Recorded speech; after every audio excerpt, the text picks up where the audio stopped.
多謝選用 BOSS 嘅電器，依家為大家介紹返熱泵冷凝式乾衣機嘅使用方法同日常保養注意事項。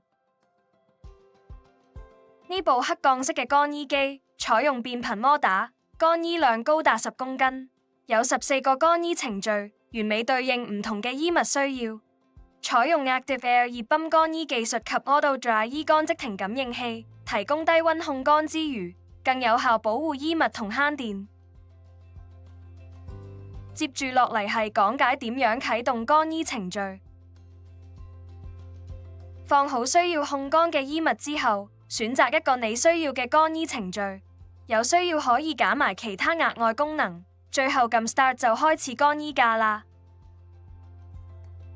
依家同大家介紹唔同嘅衣物處理程序。好多朋友都鍾意趁好太陽嘅時候拎張被出去曬，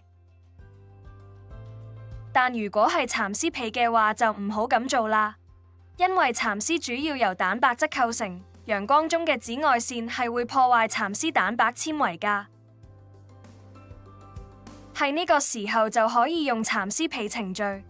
蠶絲被程序運用暖和嘅溫度同強勁氣流，吹走毛髮同灰塵，配合埋 BOSS 嘅油撥乾衣掌，更有效翻鬆同保護蠶絲纖維。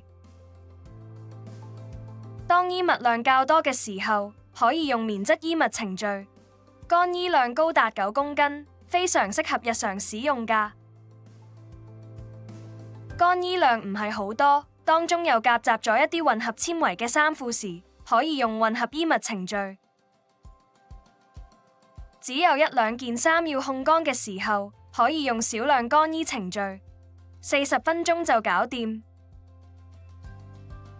控乾含羊毛嘅織物，可以用羊毛衣物乾衣籃程序，記得要用返適合控乾羊毛織物嘅專用乾衣籃啊！乾衣機本身跟一個羊毛織物專用嘅乾衣籃。安裝羊毛乾衣籃嘅時候，首先將乾衣籃兩隻固定腳插喺位於絨毛濾網左右2個固定位上面，之後將位於乾衣籃頂部嘅卡榫裝入扣鈎度就得。想自定一個乾衣時間俾一啲唔受得熱嘅織物，可以用冷風定時乾衣程序。乾衣時間可以由20分鐘至210分鐘自由設定，乾衣量最多為3公斤。想自定一個乾衣時間控乾衣物，可以用暖風定時乾衣程序。乾衣時間可以由30分鐘至210分鐘自由設定，乾衣量最多為3公斤。想控乾一啲薄身又纖幼，例如混合絲質同雪紡嘅織物，可以用纖幼衣物乾衣程序。戶外衣物乾衣程序適合控乾含防水薄膜塗層嘅織物，例如防水風褸。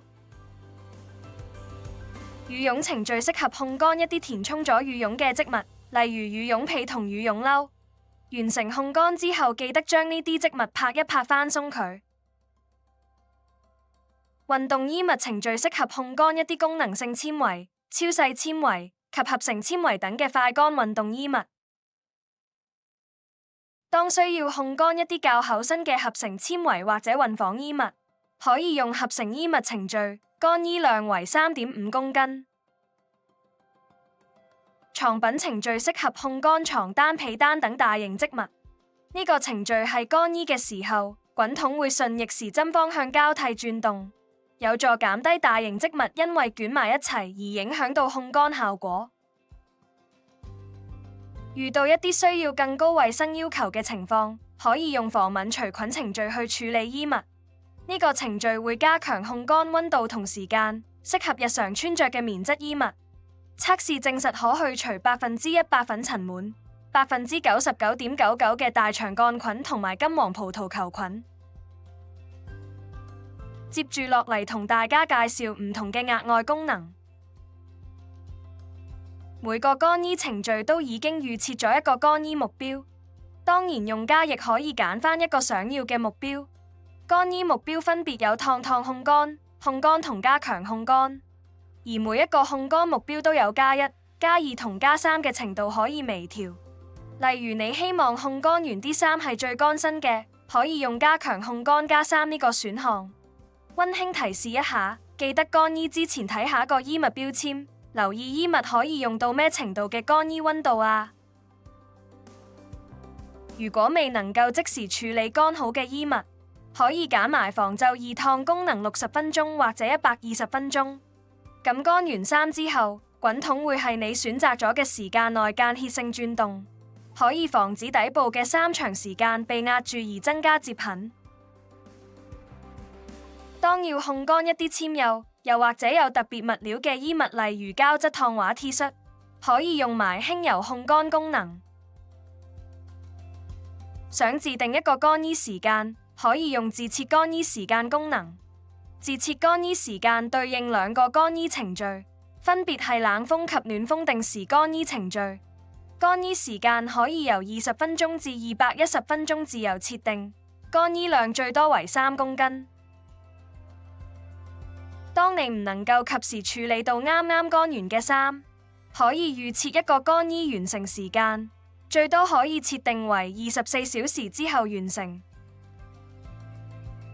開啟咗靜音功能之後，按鍵聲同信號聲都會熄咗，咁就唔使擔心會影響到休息時間啦。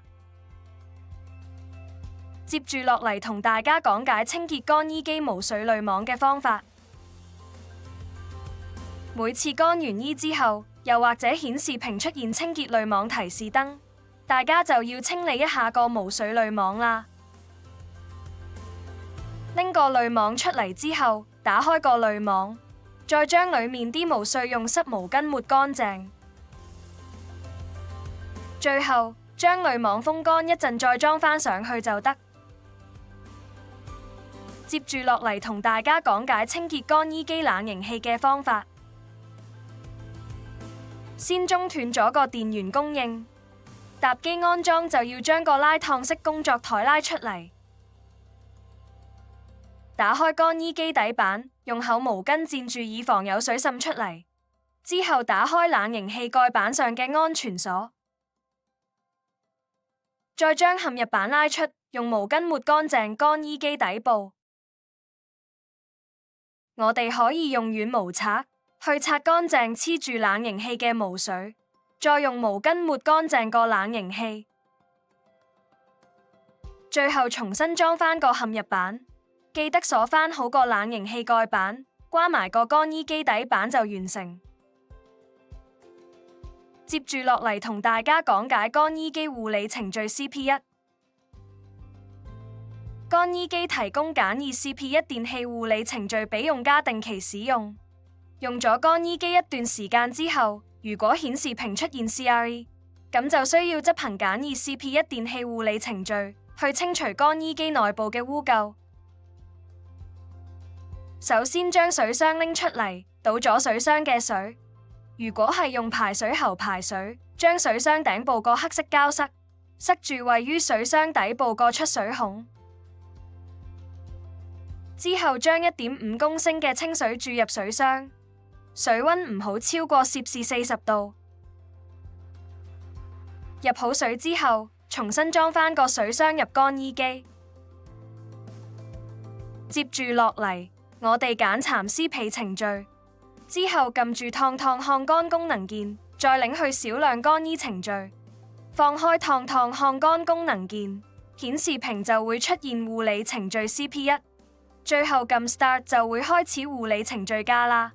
完成護理程序 CP1 之後，拎個水箱出嚟倒咗啲水佢。如果係用排水喉排水嘅話，記得將水箱底部個黑色膠塞儲存返喺水箱頂部個窿度。關於乾衣機注意事項方面：1.